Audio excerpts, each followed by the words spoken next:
1905 maak 'n Franse wetenskaplike met die naam Jean-Baptiste Perrin 'n ontdekking wat die wêreld oornag moes verander het.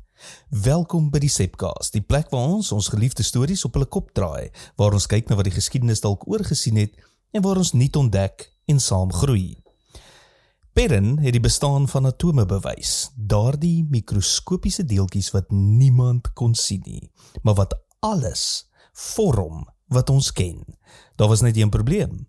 Niemand het hom geglo nie. Perrin kon nie 'n enkele atoom wys nie.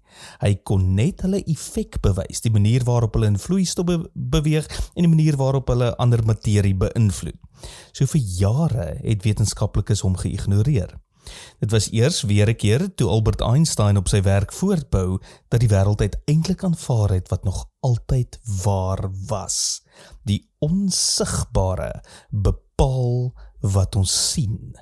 So kom ons kyk verder na ander teks in die Bybel wat aansluit by Johannes 12 vers 27 tot 36 waar ons gepreek het hierdie week en wat gaan oor gestuurde mense wys Jesus.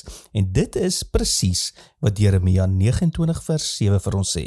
Jy behoort hierdie teks te onthou uit ons Daniël reeks uit. Dit sê, soek die vrede van die stad waarheen ek julle in ballingskap weggevoer het en bid tot die Here daarvoor, want in die vrede daarvan sal julle vrede hê. Let op wat God nie sê nie. Hy sê nie, wag vir die ballingskap om te eindig nie. Hy sê nie, onthou julle van Babylon nie. In plaas daarvan sê hy vir sy mense, soek die vrede van die stad. Selfs al was dit nie hulle tuiste nie. Selfs al was dit gevul met mense wat nie geglo het wat hulle geglo het nie.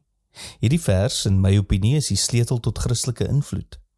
Ek glo dat geloof nooit bedoel was om in 'n godsdienstige borrel te leef nie. Gelowiges moet deel word van die samelewing, in besigheid, opvoeding, kuns, politiek. Want net soos Perrin se atome is die invloed van geloof nie altyd direk sigbaar nie, maar dit vorm alles. Dink aan Josef in Egipte. Hy het nie 'n Hebreëse ryk gebou nie. Hy het Farao gedien en uiteindelik hele nasies gered.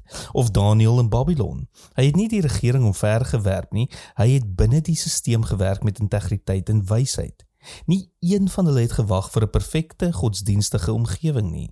Hulle het gefloreer in ballingskap. Ek glo onwrikbaar dat dit steeds die roeping van gelowiges vandag ook is, om teenwoordig te wees in die kultuur, om vir die gemeenskaplike goeie te werk, om die samelewing te vorm sonder om mag op te eis. Want aan die einde van die dag, die mees kragtige dinge is dikwels, tewens altyd onsigbaar. Ons is gestuur om Jesus te wys. Tot môre, mooi loop.